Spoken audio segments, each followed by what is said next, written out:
Hey there, we're out here at Adrenaline HQ on Veterans Day of all days with a veteran, Tim Hines. Cheers. So first off, Tim, hey, thank you for your service. I just want to know, how did your time in the Navy shape your approach to running Adrenaline HQ? Well, I certainly had no intention or plans of starting a business and running a business while I was in the Navy. That was not on the horizon at all. Yeah. But I think discipline is the main thing. Discipline and attention to detail, for sure. It's just sort of ingrained in me.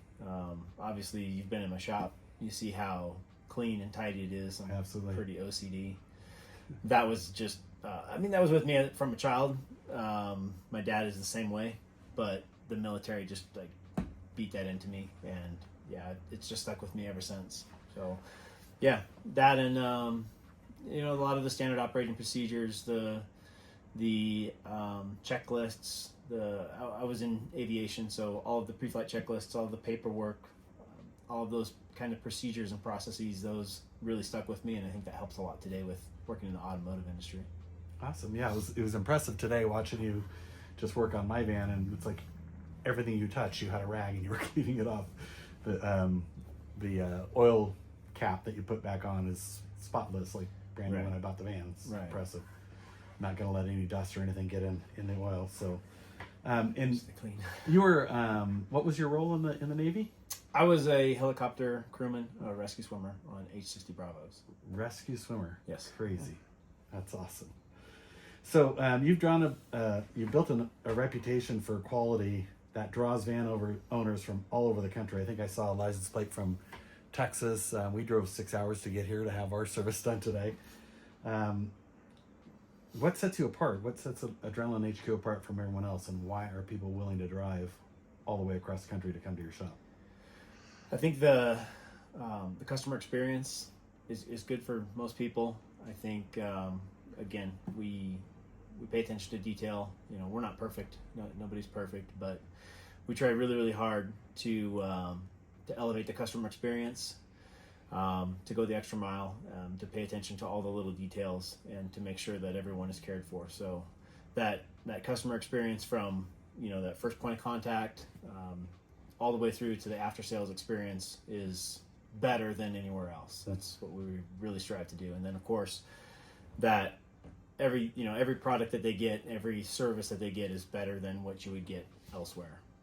We strive to be better than the dealership, better than any other independent service shop. Again, we're not perfect, but that's our intention. That's what we strive for. Well, you're certainly doing a great job, and now you're doing all the Mercedes service work. Mm-hmm. That's what brought us out here today, as we were due for our Service A. So I thought no better place than come out here and hang out with Tim and get that done. What would you say are some of the common mistakes that Sprinter van owners are doing that you're seeing coming through your shop that could be easily avoided? We see a couple of things. Folks may be going a little longer than they should between service intervals. That happens relatively frequently. A lot of times folks will be going 20,000 miles between oil changes, which I personally would not recommend. You might get some dealerships telling you that that's okay. What do you recommend? 10,000 miles. Okay. We do independent oil testing at an independent lab and confirm that that's a pretty good interval to go with, depending on how you use your van. But 20,000 miles is really, really hard on your oil. But extended oil change intervals is tough on vans. Again, air filters go hand in hand with that oil change interval. If you're not cleaning your air filter, your oil's getting dirty as well. We've had so many different instances where a vehicle will come in for a service and the air box is literally packed full with a mouse nest, and we have no idea when the last time that air filter was changed. Because there's other, even dealerships won't even open the air box if it's not called for on that particular service. They won't even inspect it. So, there's mouse nests in there, just full of debris. That's not good. Your motor's trying to breathe that. So the preventative maintenance, I'm really big on preventative maintenance.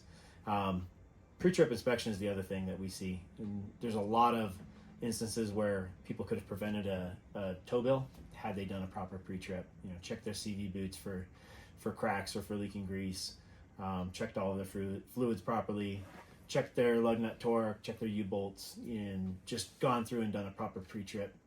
That's probably the other big thing that we see a lot of is just people that don't really know what to look for, or they don't take it to a shop and have a proper pre-trip done, and they go out on a trip and they blow a tire, or they have a CV axle blow up, or something else along those lines, and they end up getting towed and their trip is ruined because they didn't do proper pre-trip maintenance.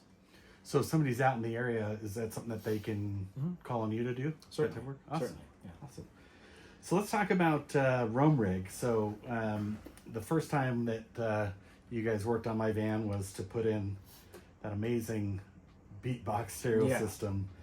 Oh my gosh, what a difference that makes. I enjoy not only listening to music, but podcasts. Just talking on the phone is just so much better with that Beatbox. And so, yeah, thank you guys for helping me out and getting that installed. But what other products do you do with ROAMRIG? Is it the Beatbox? Is that it, or are there? We do a lot of their power system upgrades for the second and third gen Revels. The battery expansions that they do, upgraded alternators. Are you seeing a lot of those come through? Yeah, we do quite a few of those. Again, the Beatbox is very popular. We've done quite a few of their plumbing upgrades as well. Oh, nice.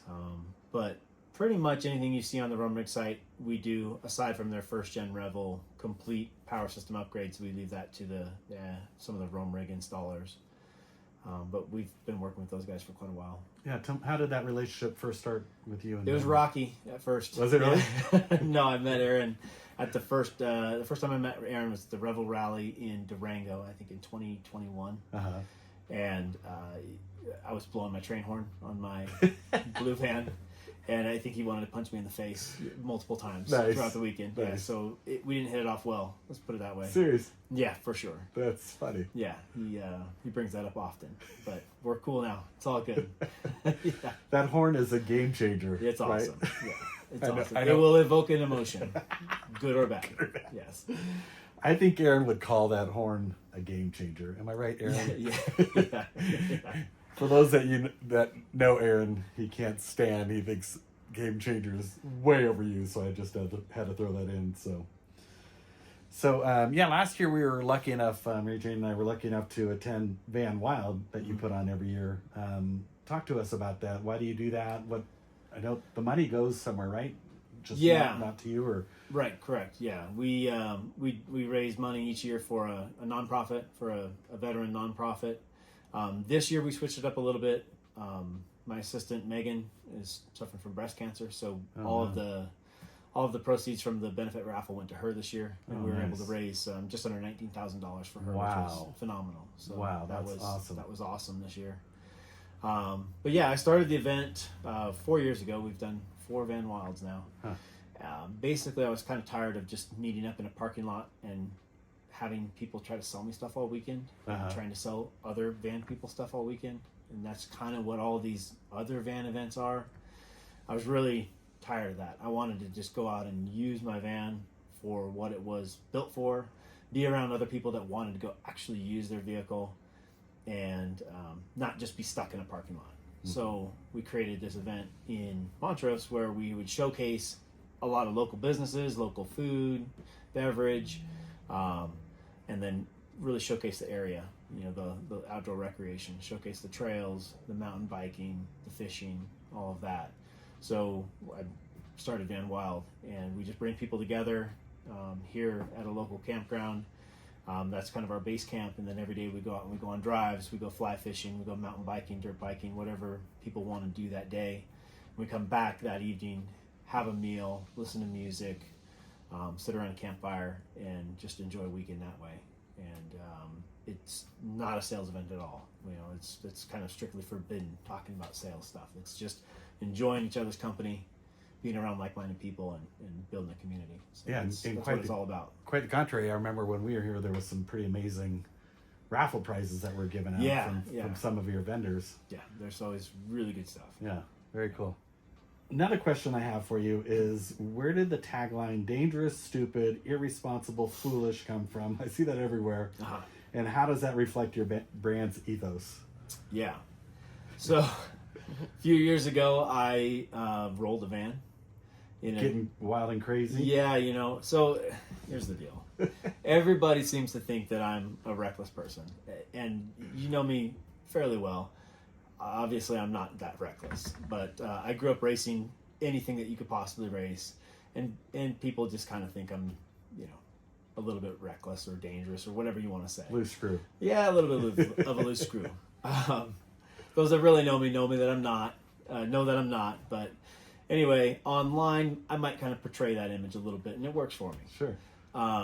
But I was involved in an accident a few years ago where I rolled one of my vans. Just an unfortunate incident in the wintertime. How did it happen? I just moved over to let some oncoming traffic by about 25 miles an hour on a Really? snow-covered road. Got pulled off into the shoulder, just slowly sucked off into the shoulder, and it was a really steep bank, and we just rolled over. Wow. And by the time the van actually tipped all the way over, we were doing less than 10 miles an hour. It was almost slow motion. And just tipped over on its side. But that hit the internet. Photos of it went on the internet. I made a video that night before, it became a big thing, just saying, hey, this is what happened, explaining the whole deal. And of course, an internet troll had to make a comment on there. And he used those words and said, I always knew this guy was an idiot. Dangerous, stupid, irresponsible, foolish, adrenaline vans, along with a bunch of other stuff. But he made that comment, and at first I was pissed. I showed my girlfriend, like, oh, what the hell, this idiot You just said had an this. accident. Totaled your van. And I was pretty pissed about it. She goes, oh, dude, that's a T-shirt. And I was like, oh, you know what? That's awesome. Actually, we should do that. And so I made it a tagline, and it worked out great. That's awesome. So I just kind of embraced it, and then from there, turned it into a whole slogan. And yeah, it's kind of fitting. I love it. The last time we left here, after getting the Beatbox installed, I opened the fuel cap to the van to fill up, and there's that sticker. Yeah. Somebody put it there. Yeah. So I think about you often in that tagline. Awesome. That's awesome. Like, great story. So we all know that you're known for pushing the boundaries on, all the upgrades that you do to the vans. Mm-hmm. What you've done for me has been fairly simple with the Beatbox stereo system. But tell us about what's been your wildest project so far? There's been several projects that have kind of out there. We've built a couple of vehicles for SEMA in years past. We didn't do one here this year, but we built a couple of vehicles for SEMA that were pretty out there. Carbon fiber steering wheels, carbon fiber fender flares, snorkels, one-off wheel sets. Really cool boutique type stuff. I would say some of my vehicles have been a little on the wilder side, big lift kits, super single wheels, custom exhaust, just really Horn. pushing the limits. Yeah, train horn, wild stereo systems, just all the ridiculous, obnoxious things that you don't really need but are really super cool. And then, of course, on the performance side, I really like to push the limits on engine tuning stuff, see how far we can go with that. Oil coolers, transmission coolers. I'm always working to develop that stuff. So we're running all the latest engine oil coolers that we offer, bypass filter kits. I've got multiple transmission cooler setups on my van. I've tested a ton of different setups, aftermarket transmission pans, circ pumps, all kinds of different setups there to keep things running cooler, cleaner, for towing, for running a heavy load. So things that are a little bit outside the box, and as far as the VanWild goes, when you think of just a camper van, most people are not thinking about adding those kinds of upgrades to protect the motor. But that's, coming from a racing background, that's the kind of stuff that I gravitate towards. I'm always thinking about the engine and the drivetrain, protecting that stuff. Yeah, and your tunes really help out for like people that live out in Colorado, higher altitudes, going through mountain passes and stuff. Yeah, they're a huge improvement if you're living anywhere at elevation. I mean, they run even better at sea level, but compared to anything else out there on the market, the tunes that we offer for the Sprinter work extremely well. Nice. For anyone up 4,000 feet and above. So what would you say would be the first upgrade, somebody new to the Sprinter world? What should they be thinking about first, second, third? Yeah, typically the first thing, if you're driving a fully built out Sprinter, is suspension. A suspension upgrade is really kind of the first place to start Mm-hmm. for most people. It makes the most sense because it's the one thing that every time you get in the vehicle, you appreciate it, you feel it, you notice it. Every time you get behind the wheel, How about for somebody that's not going to go off road? It's still absolutely really yeah, absolutely. You know, you are driving a long distance on the freeway, dealing with crosswinds, getting passed by semi trucks and stuff. You're going to be far less fatigued with proper suspension, not getting blown across the road, feeling much more planted and stable, much safer. Mm-hmm. Suspension makes a difference no matter what kind of driving you're doing. Proper suspension can just make or break your ride experience on or off road. So that's really the number one modification that I would say that we do, and there's a reason for it. It's not just because it's a gimmick or a sales hype type thing. It's a real benefit. And what would be after that? After that, probably an engine, a performance tune. That's probably the second thing. And then third, might be a toss up between extended range fuel tanks or probably protection, whether it be a bumper from an animal strike or something along those lines, or some auxiliary lighting to help prevent, so you can see ahead, or underbody protection if you're more on the off-roading kind of realm and you want to protect your oil pan and things like that. Which I did get a little criticism today that our skid plates don't have any skids on them. We got to push the boundaries a little bit more. But a little pristine. It's a little embarrassed when that van went up on the lift today. All right, so what's next for Adrenaline HQ? What do you got on the horizon? Any sneak peeks that you can give us a glimpse on? Sneak peeks, yeah. Well, this year has been, I'll be super honest, this year's been extremely challenging with Megan being sick. Continuing to build our service and repair business like we've been doing. Of course, we'll continue to push ahead on our performance and aftermarket upgrades, just like we've been doing for the last 5 years. But I think the biggest thing on the horizon really is going to be our storage facility. You've heard of our garage club where we have a 8-bay storage facility next door. We keep customers' vehicles inside, and it's a kind of a full service concierge storage facility. We have plans to build another building and expand that further with some single kind of garage condo type units, and then larger warehouse space as well for vehicles. We'll put some triple stacker lifts in there and just have open warehouse space for storing cars. So kind of a variety of different storage options, but ultimately that's probably where we're going as far as the next couple of years plan. Awesome. Is that going to be right here? Or? Yeah, it'll be right up back in the gravel area there. Nice. But that's probably a couple of years out, but that's the direction we're headed there. So these people that store it, I know, that obviously it's cold out here. It wasn't quite freezing this morning, but so people that are storing it, they don't have to winterize their van. Correct. They just leave it in that climate controlled environment. Correct. Yeah. That's They don't awesome. have to winterize. There's no draining your tank. There's none of that. They can just leave it ready to go all year. Some people will just leave it that way, and then they'll take it out for a weekend and then just kick their heater on and never turn it off when they go out and use it. Other people might choose to blow the lines out so they don't have to worry about it if they go out for a weekend and it does freeze on them while they're out. It just depends on how you want to use your vehicle. Very cool. I can't wait to see And that. they're not all vans. People put their sports cars in there or their Land Rovers or whatever. Oh, really? Okay. Yeah. Nice. So it's Nice. any kind of vehicle. All right, so what else did we not cover? Anything else you want to share with the Terrain 4x4 Adventures audience? No. Appreciate you guys making the trip all the way out here for a Service A. That was great. It wasn't just that. We wanted to say hello. It's been a while since we've hung out. Yeah. It was since the ski trip last year, right? Was it? Telluride think ski so. trip? Yeah. We need to do another one of those, but in Salt Lake, I think. You come ski out there. You know what? I have a place for you to stay, so Heck yeah, I'm down. And a bed this time, and not And an air mattress. Air mattress with a leak in it. That wasn't bad. Yeah, we did have Tim spend the night, and we did give him a faulty air mattress. That was a bit embarrassing, but no, we've got a nice, comfortable bed for you. Sweet. We're about 12, 13 minutes away from Snow Basin. So wow. Let's do it. All right, I like it. Right on, Great. man. Thank you. Thank you. Appreciate it. Thanks, Tim. Thanks.